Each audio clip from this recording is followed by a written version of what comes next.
Hey everyone, how you doing? Welcome back to our second round of videos. We've gotten through all four of the subjects that I wanted to cover, and we're back at our technique videos. This is round two, like I said. So today we're going to be looking at these things called ghost notes, and some of you who've been playing bass for a long time might have heard of them.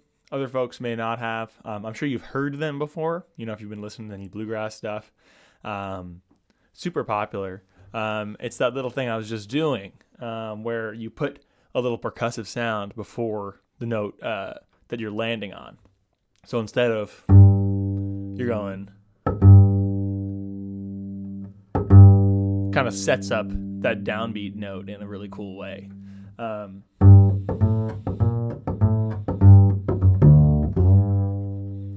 Yeah, and they're, you don't really want to overuse them. They're a little bit, I don't know. They can run the risk of sticking out if you use them too much. But we're just going to briefly cover how to get that sound out of the bass and then kind of where to place it in a song. So first things first, we have our pointer finger and our middle finger on the right hand. These are the two fingers we used for St. Anne's Reel last week, where we played the melody. So what we're doing here is using the middle finger as the finger that strikes the ghost note. Middle finger actually plays that note, and the pointer finger rests on the string that you're on and kind of acts as a mute. So you're getting that really just barren percussive sound instead of any pitched sound. So, for example, put my finger down on the D string, and both fingers are down on the string right now. That's the way you got to start if you want to set up a ghost note, because again, one finger is going to be used to play it, and the other is used to mute it. Middle plays it, pointer mutes it. So it goes like this. Oops, sorry about that. Some ringing. There you go. That's the sound. Kind of like a pa. Just like a P sound. And, most commonly it's followed through with the note, like the pitch note after it. So it sounds like this.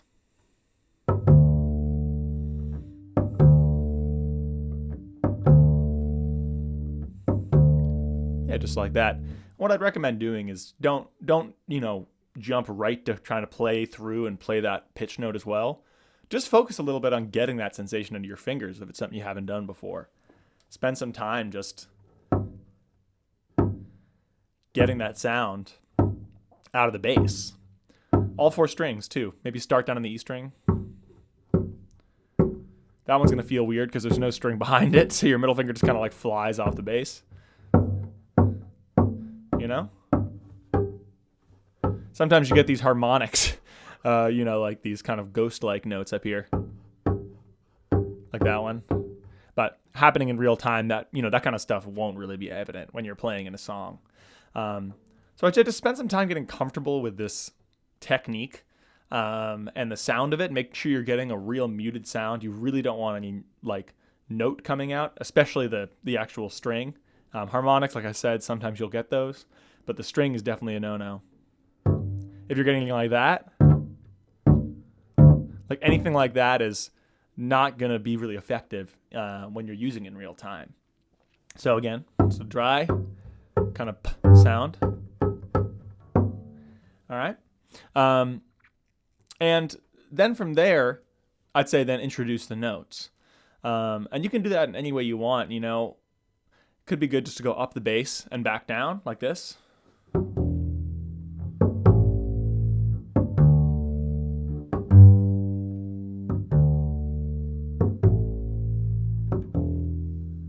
To get that feeling on every string.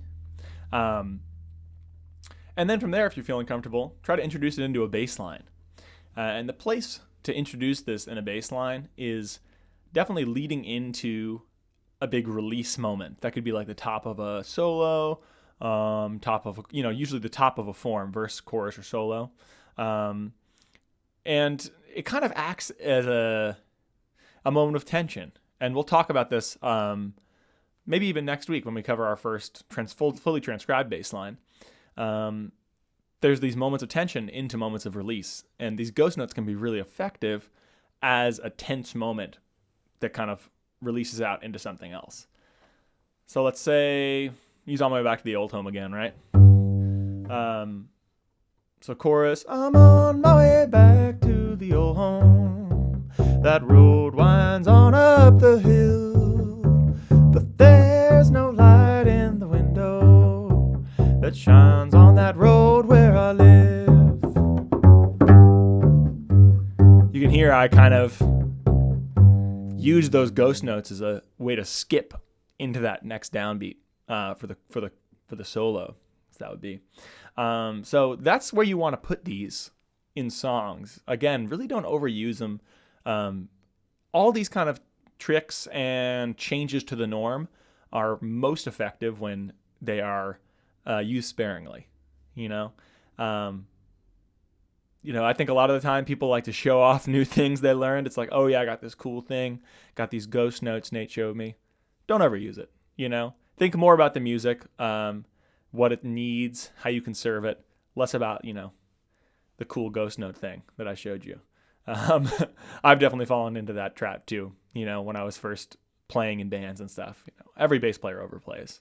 But this is great when used sparingly. So again, let's just go through it one more time. Pointer finger and middle finger down on the string, D string for now. Middle finger comes through the string. Sorry, there's the harmonic again. Through the string, and then the pointer finger follows through, and that's how you get that pitch note. And usually these ghost notes are the 8th note before the downbeat. And one, and one, and one. Just like that, okay?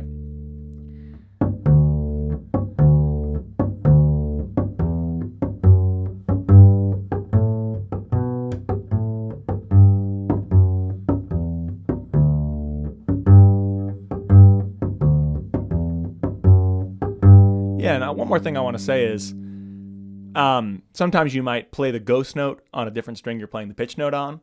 And that works if you're going up the bass. Let's say you're playing ghost note on the F sharp. So it'd be like D, E, F sharp, G.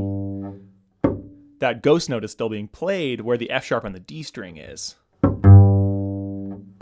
Has the same effect as. So sometimes you can play that ghost note on a different string you play the note you're landing on. And it really makes more sense when you're going up strings, like D to the G string, A to the D string. It doesn't work going down as easy. But I'd say, just play around with all of that, Just try to, mostly this week, just try to get that comfortable under your fingers. If you can't apply it to a bass line right away, that's totally fine. If you can start going maybe up a scale like I was just doing.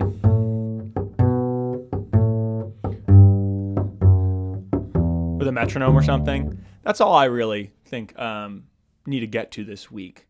Just try to make it feel comfortable. So thanks so much again, everyone. Next week we're looking at a great bass line by Greg Garrison, who is the original bass player in the Punch Brothers. And there's this great track off of How to Grow a Woman from the Ground called Wayside back in time. That's a Gillian Welch tune that the Punch Brothers sped up mega fast.